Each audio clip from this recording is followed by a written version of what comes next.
this was a build-up about, we talked about, we laughed and joked because when we talked about Marvel potentially getting the rights back for Spider-Man, that all came from emails that were hacked at Sony's, headquarters. Yes. Sony was crippled. The information from late, what was it, like middle of November towards December, the information came out slowly and surely that their entire infrastructure was basically destroyed. Yeah. Like computers not even being able to use, servers destroyed. Like we're talking high-end hacking. This isn't like a group of like 2-3 people. This was like sophisticated, highest-end hackers. And that's where all this information got distributed about inside deals like that. Idris Elba being considered for next James Bond.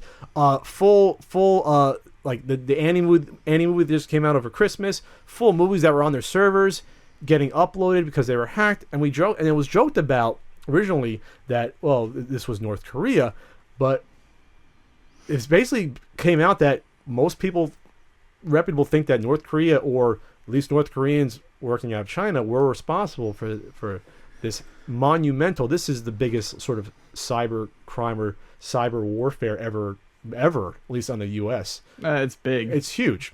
We're talking like a huge company crippled, like a multi-$100 million, billion-dollar company crippled.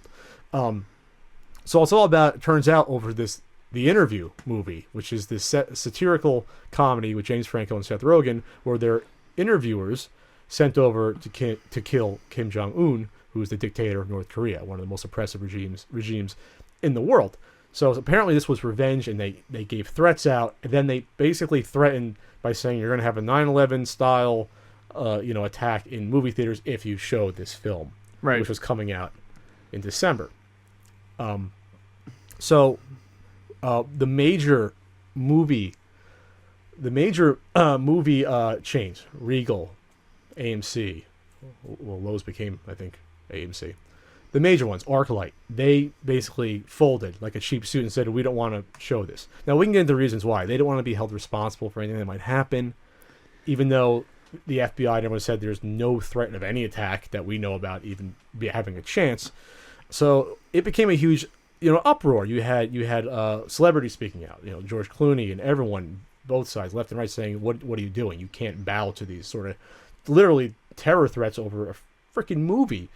And so, but the good news was that slowly but surely the smaller theaters actually stood up for it and said, we'll show this movie. We'll actually show it. And they did show it, and they packed a lot of places, and I'm happy for that, because that's the last thing you want another country telling you what entertainment. We talk about, inside your own country being told what you want another country telling you what you can watch or not, which is totally ridiculous. So, my take on it is, it's essentially the same as yours. You don't want another country. Basically, you don't want these. You don't ever want the thugs or the bullies to win. Mm-hmm. I understand whether it's genuine or not. I understand a fear of something happening in your movie theater. You see Aurora, and it's a one-off thing. But I understand that you seeing a fear and you wanting not to show it.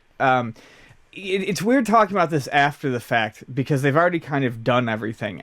And Sony didn't pull it. I mean, really, Sony didn't cancel it. They said, "Hey, if you guys want to opt out, it's cool." Well, it's their choice to opt out the theaters. They don't have to show it. No, but Sony, basically gave their blessing on it too, to be like, if you do, there's not going to be any bad blood. We're not, there's not. It's going to be fine. And it was something interesting that I had kind of read. These hackers, these terrorists, they hacked Sony. They got Sony on their knees. They get Sony to basically, essentially, cancel the Interview, right? Because they don't want people going to see it in theaters. What they don't realize is that every living room is a theater. Every TV, every computer is a theater. You can threaten violence and you can wave your big dick gun around and say that you're going to fucking shoot a bunch of people up, but you're not going to get a person in everyone's home. And they did basically I'm glad that the small theaters actually had theater showings of it. Oh, yeah. But I was hoping they were going to do it for free to really piss off people. But whatever. You need to make the money back. Yeah, and they're going to sell it. And they sold out a lot of places. And that's fine. But they put it on VOD, which is what I wanted, because you've essentially ruined everything that these North Korean hackers have worked for. I mean, Yeah. I mean, after all this effort, all this work, they think they've got this victory, and these dumb fucks don't understand video streaming. Not just that, they've now built this sort of cult of sort of this a reason to go see this movie when people before weren't going to see it. I'm not going to see it anyways. I don't fucking care. I'll but, check it out at some point. No, I'll check it out. I mean, it's probably not my type of movie. I generally don't dig, a lot of Rogan films. But no, I don't think they're that funny. Seth Rogen or James Franco.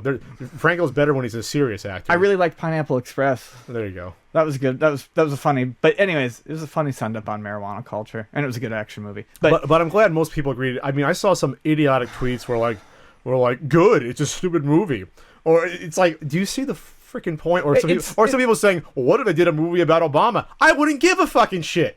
I wouldn't care. Or if I cared, I wouldn't threaten to kill him over it. Right. You know what I mean? That's the difference between us and them. You know? My biggest problem, and the only thing that made me really sad coming out of this, is a shitty comedy movie getting canceled gets all these people up in arms over rights, freedoms, these sorts of things. Yet when things that really matter start going to fucking shit, no one has anything to say. People get all worked up over a fucking Franco Rogan film because that's affecting what their enjoyment. Yeah, is. I know they're fucking. That's like saying we're gonna cancel the NFL game of the week and people would lose their shit. You know what I mean? It's like now you're affecting my.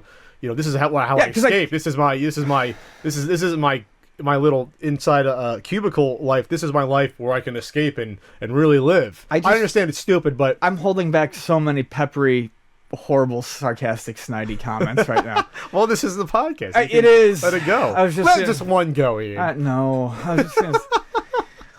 Oh man, if they canceled a football game, that would be really hilarious. Like, it would just be the funniest shit in the world. Yeah, but the NFL has like an army themselves. NFL can take down North Korea. But anyway. I'm not going to talk shit about NFL fans today.